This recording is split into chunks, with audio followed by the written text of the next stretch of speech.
This podcast is part of the Deluxe Edition Network. To find other great shows on the network, head over to deluxeeditionnetwork.com. That's deluxeeditionnetwork.com.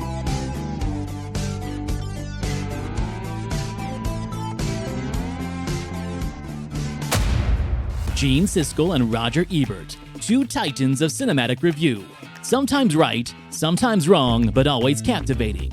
Your hosts Antonio of the Cult-Worthy Cinema Podcast and Justin Henson of the Movie Wire are here to take you back to the balcony.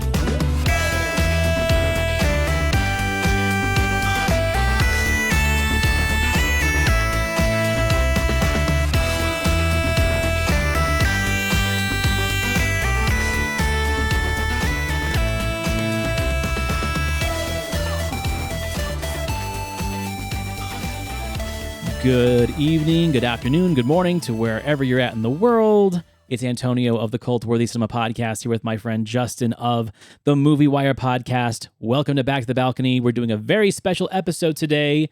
We don't have our tuxes on, so no, it's not the Oscars. We're doing one of our special episodes where we go into one of their...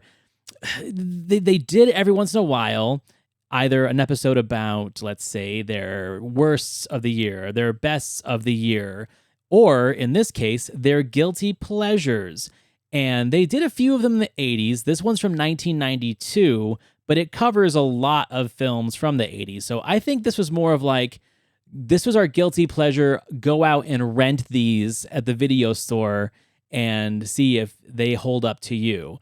Because they stretch back pretty far back into the 80s. But what I loved about this when I sent it to you is that there are so many movies that are on my list that aren't even guilty pleasures. They're just favorite movies of mine. And then there are some that I would either say were guilty pleasures or, you know, just like a curio, something I have on the shelf that I'll show people out of fun, but I haven't watched for a while. And in the last couple of months, I've watched most of these, but then you binged them over the last few days. So what was that experience like for you? It was actually a good trip down memory lane because you made a good point is back then they may have been considered guilty pleasures, but are they now? Because a lot of these movies I really did enjoy then and to an extent now, but there are some that I really did flip on. But there's one undeniable fact and pattern that we have with these is that they're all to an extent extremely entertaining and almost destined for just the home video rental experience. So maybe you didn't spend that much money in the theater, but at home, it's a good experience. And a lot of these I did experience at home. So the rewatch aspect of it was very interesting. And I think this is going to be a great conversation on revisiting a lot of these movies. And I've said this before on this show. I've said it before on the Cult-Worthy, that if it's on my shelf, it means that it has a rewatchability factor that I can't ignore, because I won't buy something if I'm just going to watch it once and leave it there. And of all the films that we are talking about today, there are only two that I don't own. So I think that's a pretty good sign for at least where I'm coming from on this. But before we even jump into these really fast, let's talk about the fact that it does take a little bit of like hubris on their part, right? To admit that they did like some of these movies when we've heard them talk shit about movies that, in our opinion, were better than they gave credit for, but they just happen to have a good time with these. One of my biggest issues with Gene is that he doesn't like to have fun. He doesn't get on the fun bus. He doesn't let the movie take him where the filmmaker wants to take him. But there are movies on this list that he did. So again, I think it goes back to the point that you and I've made many, many times, is that art is subjective, to each their own.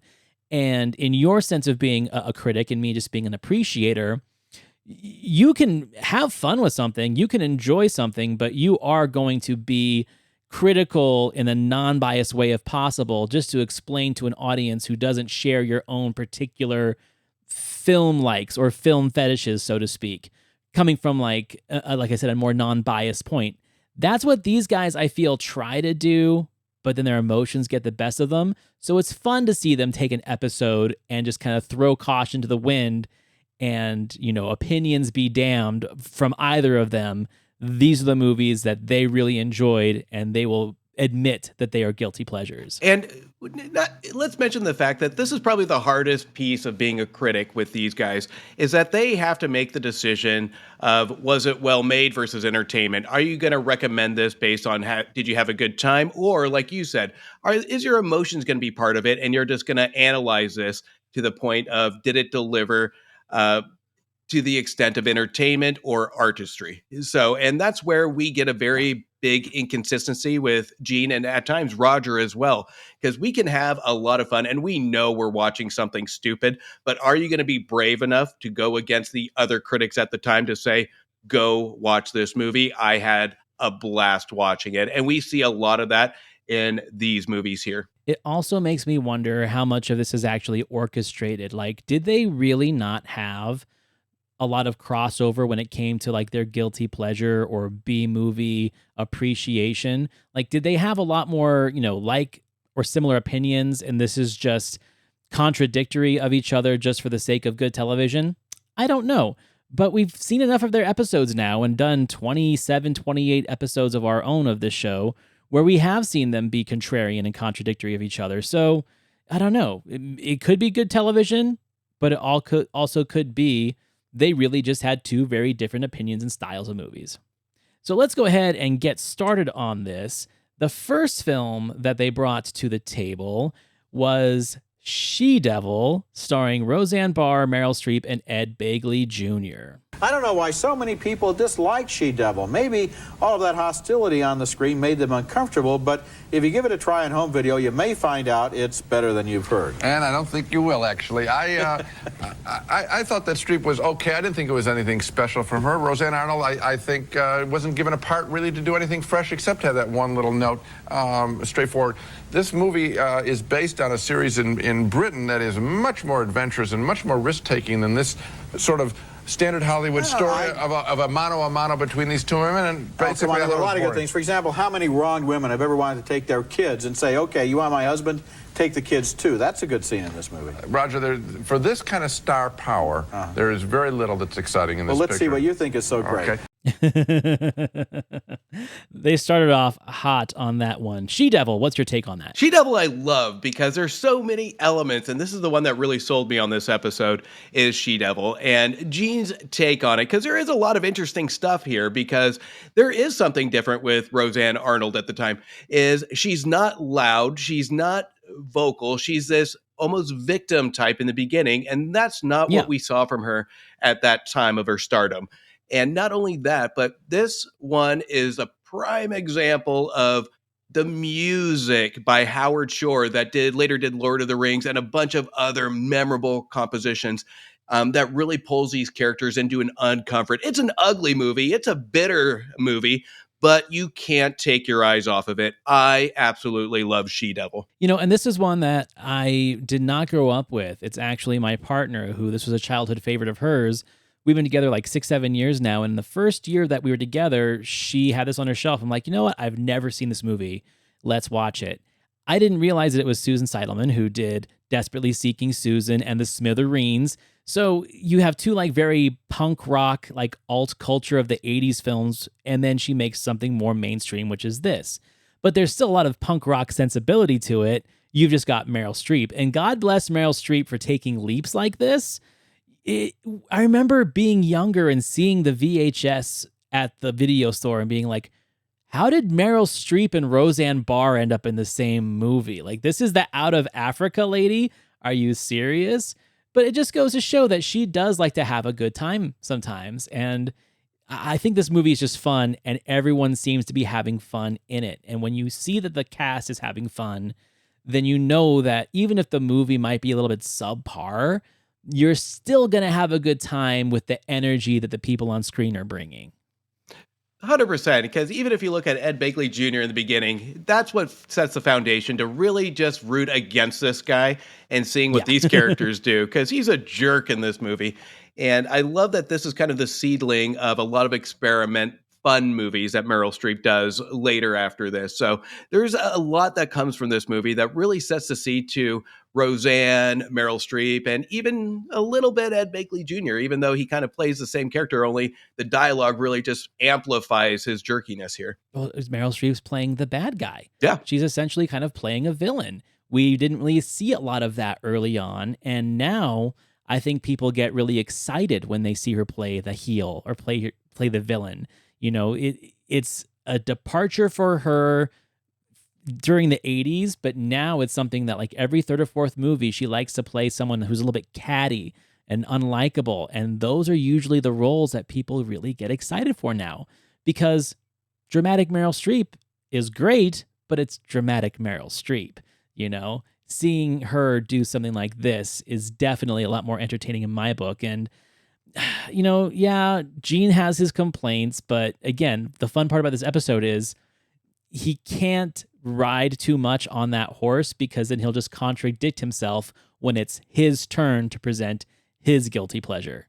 So the next one on the list, Gene brings Let It Ride, starring Richard Dreyfuss. This picture has a very fresh, unpredictable ending, and I like the courage of that too. I'm right. The other critics are wrong. Some of the critics are wrong. You're undoubtedly right, and I'm completely in the dark. I never saw this movie. I never heard of this movie. Did it open in theaters? It did open. It go straight Let to me video? tell you something what happened here. I think the picture, it did open, and people that I've seen at the racetrack, they all like it, and they think it's good. So if the subject interests you, either gambling or horses or things like that, I think it might be fun. Richard Dreyfuss, you would know in this Yeah, well, one. I like Richard Dreyfuss. And I think this is the kind of part that But he would how be did built this to play. movie, was this while we were on vacation and you went to the movies for fun, or what? Maybe so. I think it was a summer because release. it certainly sank without any trace, and that's what this Can I show get- is for, to give some of these movies another chance. Will you take a chance and see it?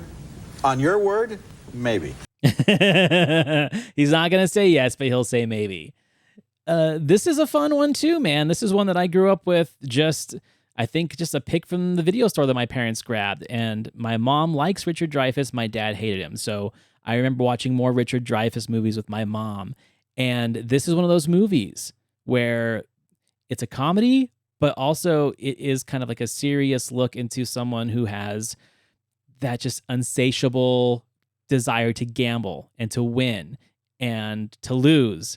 And the whole idea of just betting more and letting it ride, and the fact that you win like 3 or 4 times in a row and then keep betting more and more, that's the kind of suspense and tension that, like, I don't know, it makes my asshole clench up.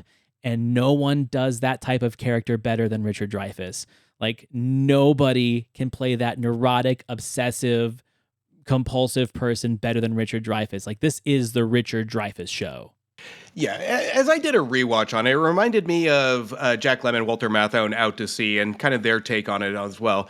Richard Dreyfuss, this is one of those movies that we've talked about before with Mr. Holland's Opus, where this wouldn't have been as entertaining without Richard Dreyfuss, just like Out to Sea. Agreed. Without Jack Lemmon, Walter Matthau.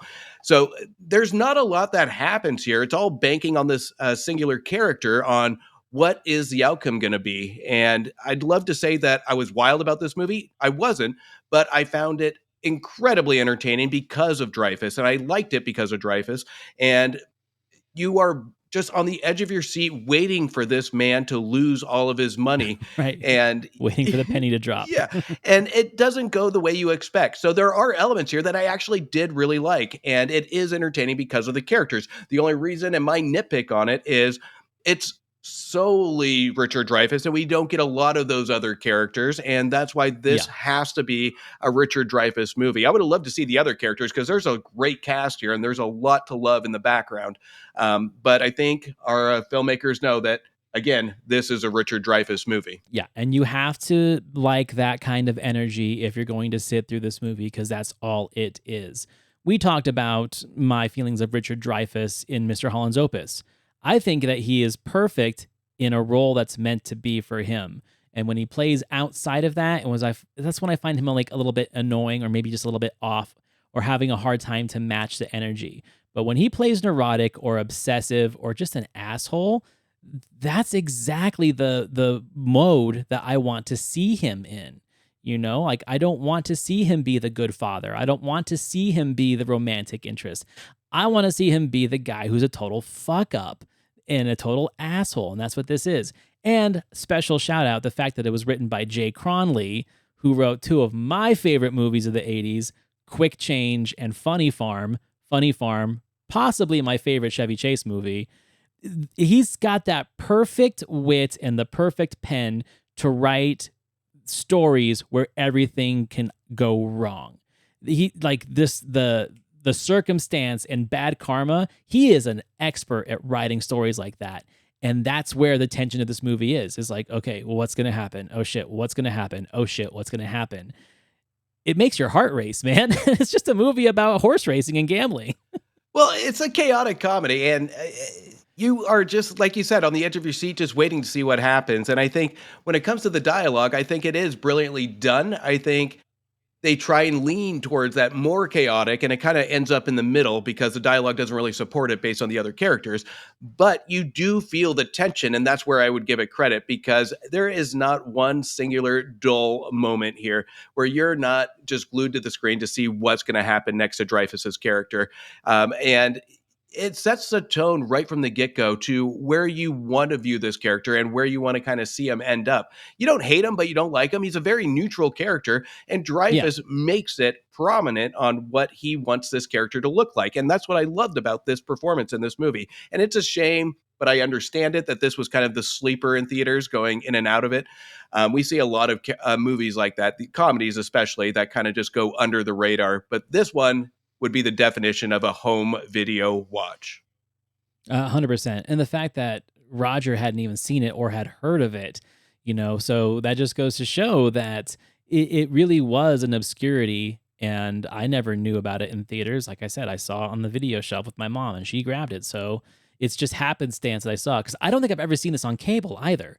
This was a video store discovery for me, and once it was on Blu-ray, I bought it. No one else in the house likes it but me, and that's fine. I will watch it. Here's the next one, man. This one I'm interested to hear your thoughts of. This was Harley Davidson and the Marlboro Man. I like their spirit together. I like the casual story. No major action scenes. And I wondered who directed this picture that way. And it turns out to be a guy named Simon Wincer, who directed Lonesome Dove, which is generally thought to be the best made-for-TV movie of all time. I know this picture was dumped on by every other critic, and sometimes when two big stars aren't in a smash hit, the picture really gets smacked around by the press. But I thought that Harley Davidson and the Marlboro Man was really sweet, and I recommend it. I didn't recommend it, and as you described the plot once again, I was reminded of what I thought was sort of a little hole in it. Their favorite bar is going to be foreclosed on by the bank, and they need how much money? Something like, I don't know, let's say $100,000. So they're going to rob the bank's. They're going to rob the bank's truck. In order to get the money. Right. Do you think the bank would find it suspicious, let's say, if today their truck is robbed of $100,000 and tomorrow Mickey Rourke and Don Johnson come in with $100,000 in cash to pay off the mortgage? Would that cause anyone to I don't feel... I don't know if it's the same bank, but I think they have so many properties under foreclosure that they might not put it together. But the point is, obviously, Roger, the chemistry between these two guys. And I thought there was something there. And I do think it's a gentle hold-up picture. And I do credit Simon Wincer. And maybe the same thing that was going on with Roseanne and Streep. I just want to understand, when you get two stars and they really don't deliver big time, everybody is just then they get extra. I felt that the problem with the movie was that it was too mellow, it was too laid back, too many whimsical little conversations that kind of meandered nowhere, and not enough of an engine to drive the plot. Okay. I'm with Roger on this one. How about you? 100% with Roger. I remember seeing this years ago, and during the rewatch, I didn't realize how much I'd forgotten about this movie, and that's how big of an impact it had when I originally watched it, because it is so mellow, it's forgettable. And right when I turned it on for the first time, we have that opening scene with Mickey Rourke with the red lights that's symbolizing the Marlboro colors, and I was like, man, maybe I'm really going to dig this now that I have an eye for what I'm looking for. Then we get into the Don Johnson, Mickey Rourke chemistry, and this is where I 100% disagree with Gene. There is absolutely no chemistry there. It is dull. It is almost a chore watching them conversate on screen. So to me, this is one of those that just really never resonated with me. Roger's 100% right. It's too mellow. We needed something more. And to me, I will probably forget this again in the next week or so. Yeah, for me, back in the 80s or early 90s, whenever that came out, I pretty sure this was like a sick day video rental, right? Like, I was homesick. I sent my dad to the video store with like a list of movies, and maybe he brought that one too. Like, I just remember watching it not well. And when you were a kid that age, there is nothing for you in this movie. Like, there's not a lot of action, there's not a lot of great dialogue, and yeah, you're right, there is no chemistry between the two of them. Individually, I like both guys, but what I think it was trying to be, and this is just me using my film scholar, nerd, geek, whatever, and it might just be hyperbolic. Have you ever seen the movie The Dion Brothers, aka The Gravy Train, with Stacy Keach and Frederick Forrest? No. It's a really hard to find movie. It's never been on VHS, but it's essentially about these two brothers that are kind of like misfits, and they just happen to get through a series of heists through good luck and chance, right? And there's really no plot. It's a meandering story where they just keep getting into situation after situation after situation. I feel like this is trying to take that formula because it was like a real underground cult classic back in the day, and they're trying to remake that formula with Don Johnson and Mickey Rourke into iconic, marketable characters because it does the same thing. Like, it doesn't really have a lot of point. The scenes are meandering. It's just a series of sequences, and none of them are really exciting. To me, it's like the cinematic version of a jam band, right? Like, a guy that's going to go listen to a 30-minute song just with all these solos and nonsensical music interludes would like this movie because that's what it feels like. And when it's over, you're like, that's it?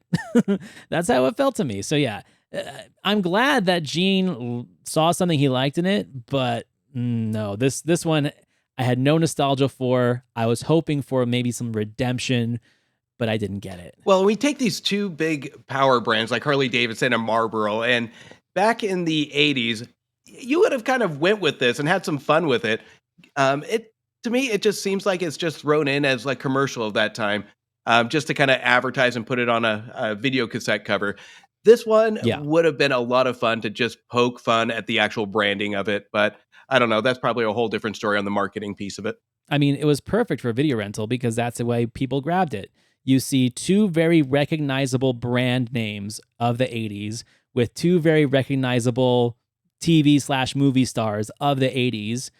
Yeah, I'm almost positive I probably watched this and Dolph Lundgren's Punisher like on the same day. Like, I remember seeing the two cassettes like right next to each other in my house. So I was obviously more of a Punisher kid than I was a Harley Davidson kid. All right, we're gonna maybe have some words about the next one they pick. So the next one on the list is a classic by some people's standards, and that is Tremors. This picture has grown on me. I gave it a negative review when it first came out. Mixed. I've seen it on cable, and I do watch. And I like the worms burrowing and them jumping around on the top of the worms. So I think it is worth a second viewing. There is a spirit of good fun there. Fred Ward, a major underappreciated actor. Yes, I like him. Kevin Bacon has got a bigger name. Don't you always enjoy in all these science fiction monster movies where they have instruments and they're out in the desert and something is causing tremors, but it's not an earthquake, you know, and then they realize it's killer worms. I mean, I always love those discovery scenes like that. So this was Roger's pick. Obviously, he likes stuff like this. But he did kind of win Gene over a little bit. Gene's like, you know what? I actually caught this on TV because he did give it a poor review originally in its theatrical release. But he's watched it on TV or cable. It popped on there and he started watching it and he finished it and he's got a new appreciation for it. I'll give you my point of view first. So I saw this in the theater, loved it as a kid, loved it in the 90s. But then Tremors 2 Aftershocks came out and on HBO. It was like made for video, made for cable.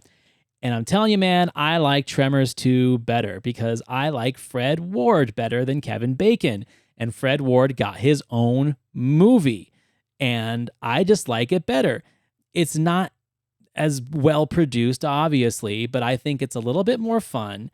And it doesn't spend too long with all of the side characters like the first Tremors does. And I feel that's a blessing and a curse in some movies, right? We've talked about this. When sometimes the side characters are more interesting than the main characters. Well, in Tremors, that's not necessarily the case, you know? Yeah, Reba McEntire, Michael Gross are cool, but man, all the time that we spend with all the other people in the little grocery store, it's essentially Night of the Living Dead, but with worms instead of zombies. When I watch this movie, that bores me. I get tired of that. And Aftershocks doesn't do that. There's less characters, therefore there's more interaction with the people I care about. That's kind of where I fall on the Tremor scale. Well, it kind of goes all in on the sequels. It self-realizes even more than the first one, especially when you're calling them ass blasters. Yeah. I mean, it doesn't take itself seriously.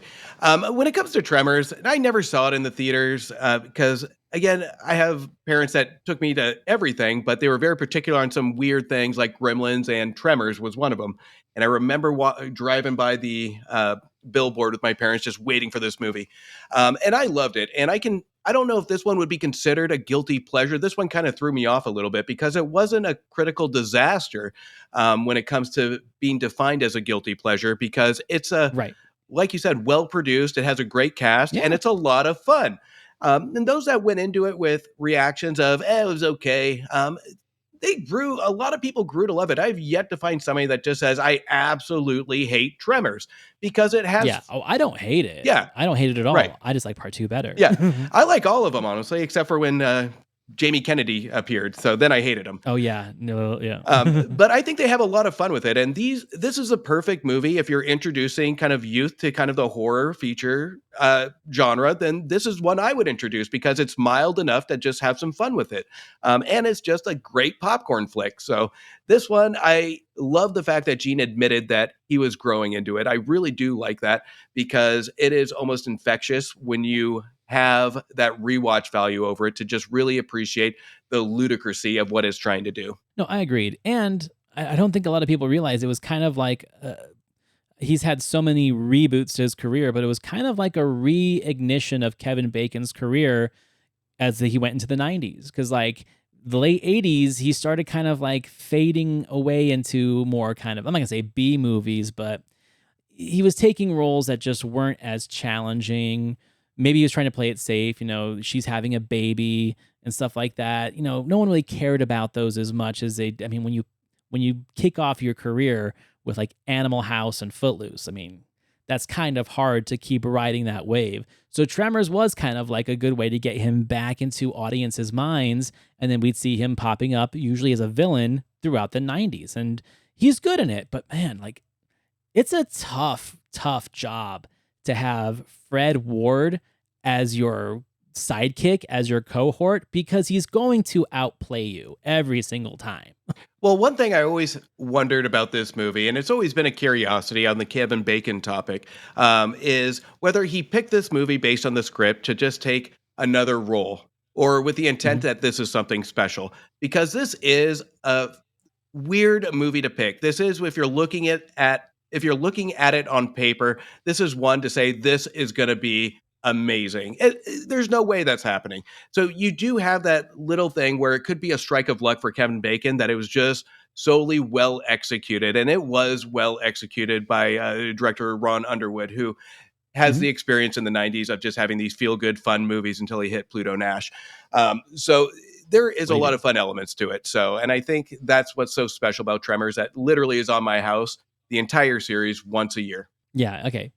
So now we're getting into my territory. Gene brought a real surprise, and I was so happy to see it. So he brought Earth Girls Are Easy, directed by Julian Temple. Earth Girls Are Easy is not a real deep and thoughtful film. You sure you want to go on a limb on that? It's not too deep and it's not too thoughtful. Okay. It's like one of those 1950s monster movies crossed with a John Waters comedy and an art director who's really into day-glow colors. But Gina Davis and Jeff Goldblum, who plays one of the aliens, have a lot of fun with the film, and the movie has the courage to be exactly what it is: silly, dumb, stupid, goofy, superficial, lightweight, and charming. Well, Roger, here's my problem. I thought that the picture was obviously just what you said it was going to be, and it's like one of those, a movie that's intentionally bad to be good, like The Attack of the Killer Tomatoes. I thought that this picture was so obvious in what it was trying to do to be funky and funny that it didn't have the surprise of a truly offbeat picture. Well, I don't think it was trying to be bad. I think it was trying to be what it is, which is a good version of Earth Girls Are Easy. Okay. I don't think it was trying to be, like camp or something. Yes, I absolutely think it was trying to be camp, and I rejected it on that basis. Okay. Yeah, he shuts it down. No, Roger's right. Like, this is one of those movies. Back to the Beach is the same thing. I got the vinyl behind me. I love movies like this. They are self-actualized fun houses. That's what they are. They know exactly what they are. They're not trying to be anything else. The fact that Geena Davis has like this terrible song like in the first 20 minutes after her husband leaves, right? And it's terrible and she can't sing, but it's supposed to be that way. It is. I'm not going to use the camp argument that Gene's using, saying, oh, it's absolutely trying to be camp. No, what it's trying to be is it's trying to be unique. It's just trying to be its own thing. It's a music video / video art director. You know, Julian Temple is such an interesting guy of the 80s and 90s, making music videos. And back when we used to have like video artists, we don't have those as much anymore. Now they're just called like YouTubers. But yeah, like people that could make visually stunning art projects through the means of video and animation. You give that guy a feature film, yeah, this is what he's going to bring. It's got a lot of MTV attitude. It introduces us to Julie Brown, who's like one of my favorite character actresses of the 80s and even into the 90s when she was still doing stuff. And she kind of steals a show. But then let's not forget that Jeff Goldblum's sidekicks are Damon Wayans and Jim Carrey, pre-fame for both of them, and they kind of steal the show. Like, you could tell that they were going to be stars. This just wasn't their vehicle to be stars. Well, if you saw all three of them in a movie today, I'd say I'm all over that. And this one is Could you imagine if they did a new one? My God. And you're 100% right. And I'm with Roger on this one, because even when we get Julie Brown singing the song, I'm a Blonde. I'm a blonde, yeah. Great song. And at that point, how can you not really realize that this was a self-realization, this self-identified, this knew exactly what it was supposed to be? And he didn't buy it, that's fine, but there are a ton of fun elements to this to really enjoy. It's eye candy, it's ear-pleasing. The performances are fantastically fun. So there's a lot with Earth Girls Are Easy that even the visual effects, they're cheesy, but they're brilliant. It suits the tone. It matches the tone of what the movie wants to do, and it goes in the right direction. And my biggest thing on this movie is there's never a dull moment to it as well. This, again, is that entertainment element. There's always something to either look at, listen to, or just have some fun with, especially with the characters. Oh, and Michael McKean as the stoner pool boy, again, steals the show. Like, there's so many scene-stealing moments in this movie. I think that it's fun. I mean, it was a box office bomb, but it's definitely a cult favorite. You know, because Geena Davis, Jeff Goldblum had amazing chemistry in The Fly, but then like the chemistry was off in Transylvania 65000. Like, it's just not, like, it's too much mugging from him, and it's just not a good matchup. But this, I think it's perfect. Like, they're fun. The chemistry works, even though he's an alien. It's just a fun movie, and that's where Gene gets me worked up sometimes, where, like I said, he tries hard not to be contradictory of himself, because one minute he'll praise the intentional campiness and humor of his pick, but then he can't see it in Roger's pick. And it's literally on the same set, same episode, same conversation. It's just an interesting dynamic with those two. Well, and I think this is the time of those 80s kids. And again, he goes on rants numerous times about the teenage age bracket going to theaters. And this one was targeted for that age bracket. And this is where he's shown his true grouchiness, is he can't appreciate it, even though it's not for his target base. Exactly. I mean, if this would have been like a Peter Sellers movie or a Woody Allen zany comedy, same movie, just people that he's more in tune with their energy and humor, he would have a completely different story. I mean, honestly, how different is this in terms of zaniness than Sleeper, right? It's kind of playing in the same field. It's the same coloring book. Okay, so the next one, this one Gene brought to the conversation. I did not do a rewatch on this one. However, I'll get to it in a second. I did watch a documentary that was kind of about it. So this was Lambada. No, as I was watching this film, I wondered whether out in Hollywood there is an executive who believes that every movie that is about Latino people has to contain one dance scene and one math contest because he saw Stand and Deliver. But I must say, when I was watching Lambada, I really expected it to end with everybody dancing. Of course. And there's this trigonometry bee. I know. And then when they win it, the movie is over, and I sat there stupefied, looking at the screen, waiting for the final dance number to come along. I sat there stupefied, but with a silly grin on my face. It was, I think, a 10 o'clock show at night. Maybe this is some kind of insight to the way critics work, but you know, when a picture isn't screened for us, and this picture, when the word on it was real bad, and you go to a screening late at night, and you're sitting there, you have not only do you have no expectations, you have low expectations. Yeah. And somehow in this kind of reverie, maybe this is why we love movies so much, that we're willing to give it a break, surrender. And then when we're not just blown out of our seats with boredom, we enjoy it, and that was the spirit that I had. And I've had this a couple of times where pictures, and it was Marlboro Man too, not screened for me. I go there and I say, this is not so bad. Okay, so that's a high recommendation from Mr. Siskel. He was not blown out of his seat with boredom, and he thought he would give the movie a break. I would really rush out and rent a movie on the basis of that. Yes, coming up next. See Lambada. He just really kind of gave us an insight into the way his mind works.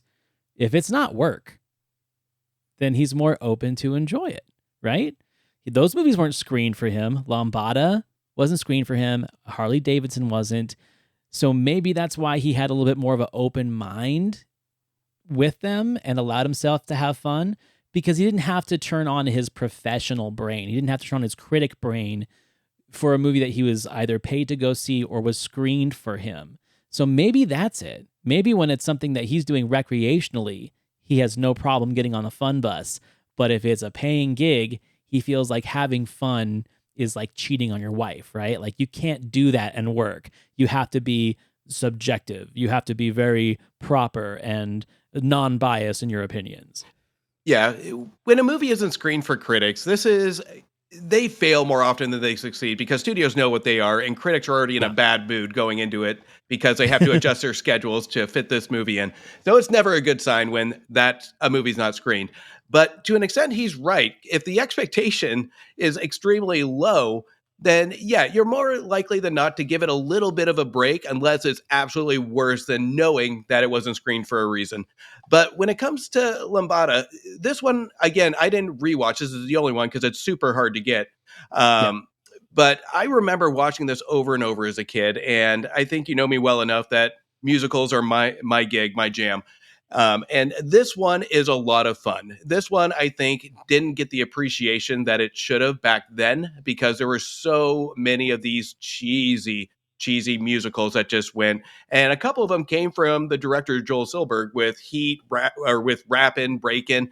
So this one, I think, fell into that gap of a lot of these generic ones that people just dreaded going to. And people weren't seeking out to see a lot of these fun musicals, but this one was a little bit more unique. This one had some fun with itself, and it didn't fall into a ton of its normal cliches. And that's what I really liked about it. And the choreography in this movie is fantastic. I mean, it's everything trying to jump on the Dirty Dancing craze, right? But the funny part about this is I watch a documentary almost perennially. Like I watch it every year, sometimes twice a year. And that is Electric Boogaloo, which is a story of Canon Pictures, right?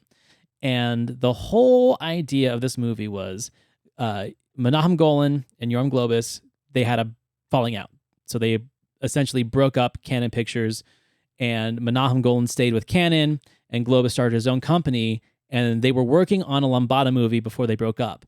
So then they started just fast-tracking competing Lambada movies at the same time, and spying on each other to see who was doing what with their Lambada movie and who could get theirs out first. So this one was the Canon Pictures one, and the other one was Forbidden Dance Lambada, which is the one that I grew up watching, which is the one with the girl from the rainforest who goes to the big city to try and like fight the industrialists and ends up going into a nightclub and falling in love with dancing. And she brings the Lambada from the rainforest to New York City, and it spreads like wildfire, right? So that's the Lambada movie that I grew up with. It wasn't this one, but I've seen this one.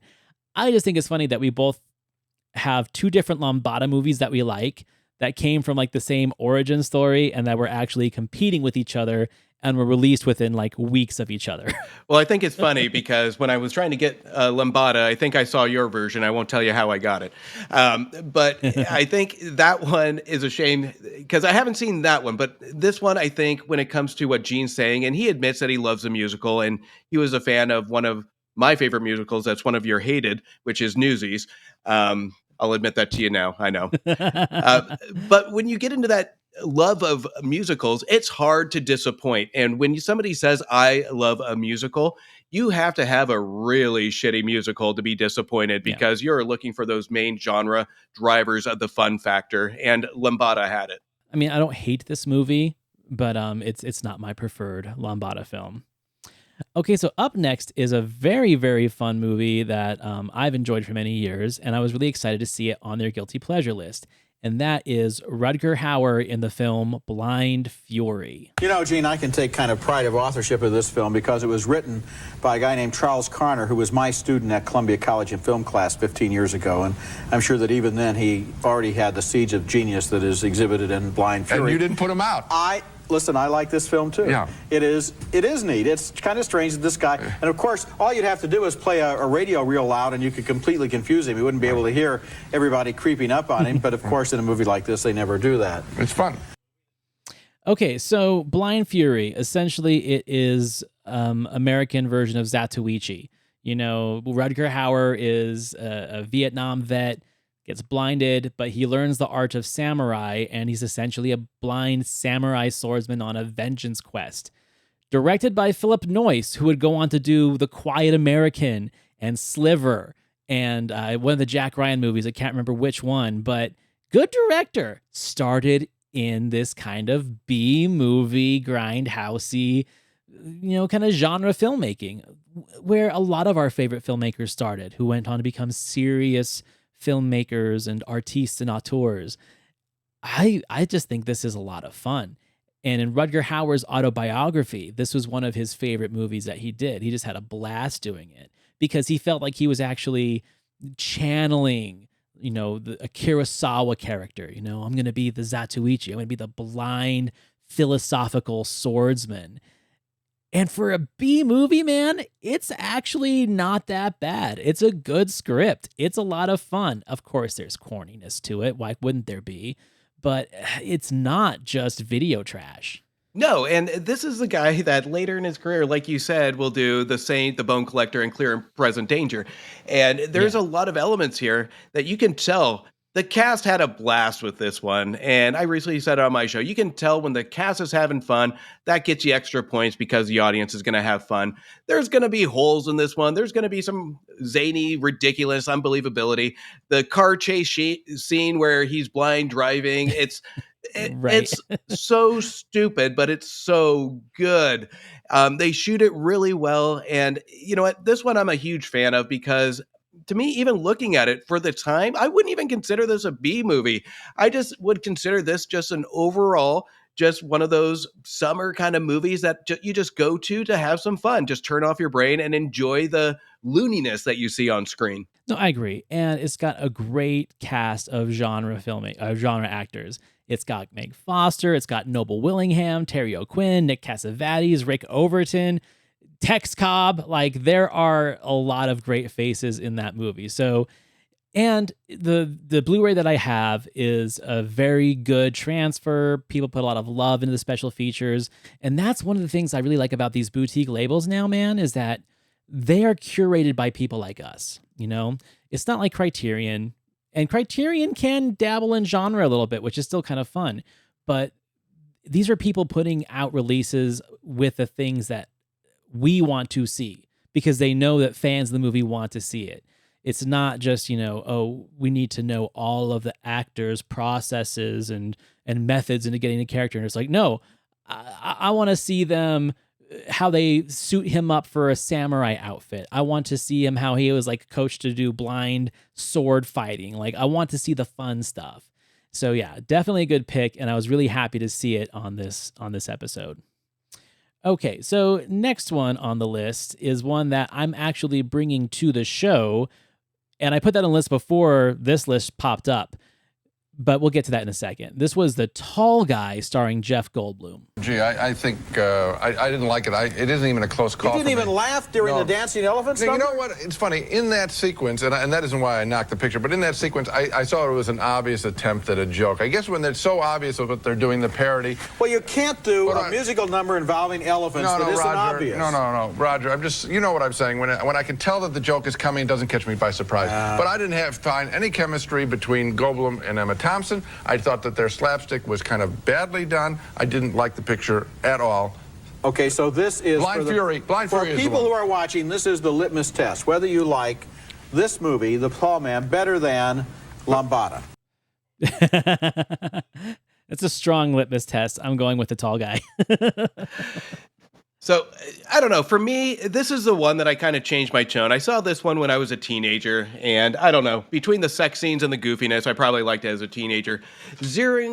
Kind of looking at it now, I kind of really reversed, and I actually really dislike this movie. Mainly for the fact that it's so unbalanced. We start with a half of the movie with some zany goofiness, almost slapstick. And then it banks on this musical thing that's supposed to carry the entire weight of the comedy. And then it turns into almost a half rom-com, half comedy. I don't know. But to me, it's just completely unbalanced. And there's not any of these characters that I really did enjoy watching on screen. So this one to me was almost a complete chore to watch. See, and I knew you were going to feel that way because who directed it?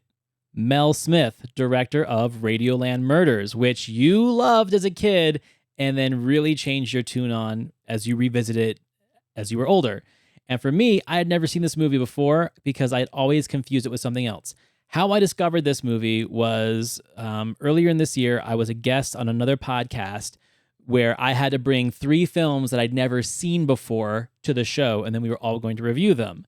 And I brought this one because for the last 30 years since I was a kid, I always got this and Mr. Frost confused because they were Jeff Goldblum movies, and they were kind of like right next to each other at the video store, and they had very similar covers. But one is about, essentially a killer, and the other one is about a zany rom-com American actor in England. It's a Richard Curtis script. It's his first script. I don't know your feelings on Richard Curtis, but I cannot stand Richard Curtis movies at all. Zero, zilch, none. So I was really hesitant when I actually sat down and watched it, and then I realized, I think this might just be peak Richard Curtis. I liked the zaniness. I liked the cutaways, which we would see utilized in shows like Dream On and Scrubs and Family Guy. It just breaks reality, breaks fourth wall and stuff like that. I think I just had a lot of fun with this movie because it wasn't anything like what I was expecting. And I get what you're saying where there isn't a lot of chemistry, but I wasn't watching it for the chemistry. I was watching it more for the zaniness, and then the story and the characters kind of took a backseat to it, but the zaniness won me. And maybe I'm just a fan of satirical British humor. I liked all the fake musicals that were, Oops, Hamlet and the Elephant Man musical. That kind of shit makes me laugh, Rowan Atkinson being a dickhead makes me laugh. So I think if I was to rewatch this movie, which I didn't, so I've only seen this once, I'm afraid to watch it again because I might have the same feelings that you're having right now. But upon its initial viewing, I had a lot of fun with it. I would agree on the first half, but then the second half, we get into Richard Curtis's later years. The drama. Drama. And you cannot tell me, I'm going to call you a liar if you don't cuddle under a blanket once a year to watch Love Actually, so stop it. So, Nope, I've only watched it once and never again. I hate that movie. But I think this is him first script trying to find his edge, and what he did find, maybe not to some cup of teas, but he found an audience that really took to it. He found an audience that really went with it. Comedy wasn't his cup of tea when it comes to the balance because he did run out of steam halfway through the movie. The final act is just solely banking on that rom-com feel. So that's just my only problem. I loved the first half of this movie. I like the guy hiding under the bed or in the closet with the voices coming through. Yeah. So that's the stuff that I really liked. If he would have gained momentum and kept to that, this would have been a different story. And maybe that is what I'm picking out, because there's a lot of Monty Python-esque humor in this, right? You've got like the nasal psychiatrist who's going to fix your nose allergies with hypnotherapy and psychology. That's hilarious. That's very John Cleese, Graham Chapman's type writing. And there's a lot of that throughout the movie. And then it does take that rom-com turn. And I know exactly when you're talking about it and exactly when it happens. When he starts dating the actress or having a secret affair with the actress in the other production that he's in, that's when it starts taking that Richard Curtis turn. I totally get it. But the Mel Smithness of it and the Monty Python-esqueness to it really, really, really just gets me in the right place. Also, man, I'm not going to deny, it also feels like Richard Curtis wrote a very specific script and Mel Smith did Mel Smith shit to it, right? Like, he started throwing musical numbers in there, having talking panties and underwear in the bedroom. Like, that feels to me like Mel Smith threw all of his sight gags and comic stuff into what was actually a Richard Curtis rom-com. That's how it feels, and that's why I like it better than Richard Curtis rom-coms. Anyway, well, it's on the list. We may not get to it because now I'm afraid. Now I'm afraid of watching it a second time and having a second opinion. We'll have to see. But yeah, I put it on there because I wanted to have that conversation, but maybe we just did, and maybe that's all we need to do. All right, so up next, man, maybe the most guilty pleasure film of all time for many people. For me, it's a masterpiece, but they actually bring up Sam Raimi's Evil Dead 2. They don't really talk about Evil Dead 2. Like, Roger talks through it, shows the clips, says what he likes about it, and then Gene doesn't even have a retort. He doesn't even have a conversation about it. He's just like, oh, you like that? I'm going to one-up you. So let's do the job for them and let's talk about Evil Dead 2. I mean, I feel like every podcast has done an Evil Dead 2 episode. It is one of like the quintessential 80s genre horror films, splatter films. It is so influential to so many filmmakers. Like, I feel like even talking about it is like reciting scripture, you know? Yeah, there's nothing that I think we're going to say that hasn't been said about this film. It is a classic. It is a masterpiece, in my opinion. It is one of those that takes the horror to comedy genre up a level. It's infectious to watch. It feels gross. It feels fun. It has all the emotions going to it. That's the only thing I can say to it. Whether or not why they didn't have a back and forth discussion on this, because they knew exactly what this was. I don't think this was a box office bomb. I don't have the box office numbers, but I don't think this was a critical failure either. So again, we fall into that. Was it really a guilty pleasure when it comes to something that somebody else didn't like? A lot of people like this movie, and people grew to follow this movie, and it became almost a standard in a sense. One of the things that I will always remember too, because you know, I originally watched this on VHS back in the late 80s, early 90s. I'm going to probably say early 90s, junior high school when I first saw it. I saw Army of Darkness first, and then immediately went and rented Evil Dead 2 because I didn't realize that Army of Darkness was a part 3. I didn't realize it had 2 predecessors. I'll never forget, though, man, the original VHS of Evil Dead 2, Dead by Dawn, its selling point of the VHS tape is at the very top, it said 3 stars, Roger Ebert. Like, not even 4 stars. Like, they were so proud that it got a 3-star rating from Roger Ebert that they put that on the VHS tape. And it was there for years. Like, that was like their selling point. And that's like such a Sam Raimi thing. It's like, hey, we got 3 stars from Roger Ebert. Put it on the poster. Well, it's like the movie, I think it was Freeway, I can't remember, that advertised the 2 thumbs down on the front cover of it because they thought... Yeah, it was Freeway. Yeah. So, but it's great because horror genres don't get a lot of love from critics. So, I mean, I can see it. It's exciting. Any good review from these two at that point in their career is going to be huge for the marketing of this movie. And I don't think this took a lot. This is a movie that word of mouth would have taken off with this. It didn't need help from critics to really push viewers and VHS rentals on this one. So, but you know what? I love it. It holds dear to my heart. So, I mean, this is another once a year watch, if not 2. Yeah, same. And 1992, Army of Darkness hadn't been out yet, but it was already Evil Dead 2, an established cult favorite video rental. Like everyone kind of already knew about it. So they finished the episode up with Gene's retort, which again, very surprised to hear. And that was from the year prior, Wes Craven's People Under the Stairs. As I think back over the film, one of the things that Craven does so well is to create the under the stairs and between the walls reality of that house. Yes. Because, of course, the little girl who escapes is always crawling through the tunnels, air ducts and so forth. She kind of reminds me of the little girl in Aliens, for that matter. So these are 10 films that people can rent, and after they rent them, they'll never watch this program again, right? They won't believe it. You said that of all of your pictures, that you think that the tall guy is the best? It's the most fun, yes. And Emma Thompson, who has done so much good work since then in movies like Dead Again and Howard's End, is terrific in this. I would say if you can handle a rough picture, an R-rated film, People Under the Stairs is the best of the group that I touted, and Blind Fury, I think we both agreed on, is Blind good. Fury is fun. It's a real sleeper. Don't forget Lambada. Don't forget Lambada. Okay, People Under the Stairs, again, it is a cult favorite. It's had a resurgence lately. You know, like a lot of our podcasting compadres have been doing it lately because, I don't know, it's not an anniversary or anything. It's just, it's relevant again. I think it's relevant politically because of gentrification that we're seeing, the Reagan era being pulled back into conversation because of how the economy is. This was a film that was very, very reflective of the economics of the time.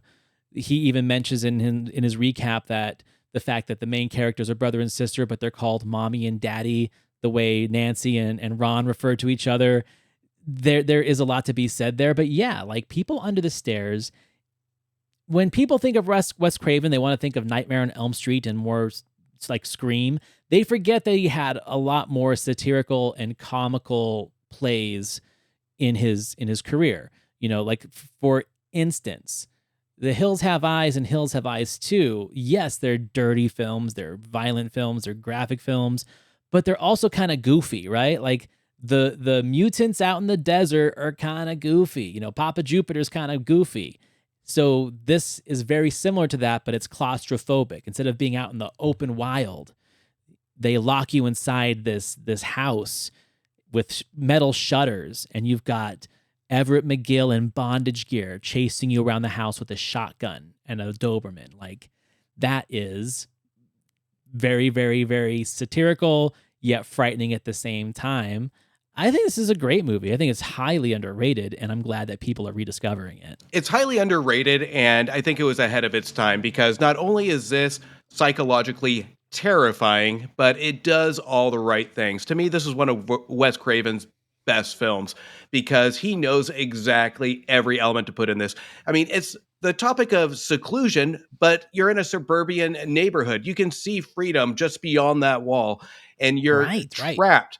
And you put a child, and this is where Gene, I'm kind of shocked because he hates the child endangerment. He hates it.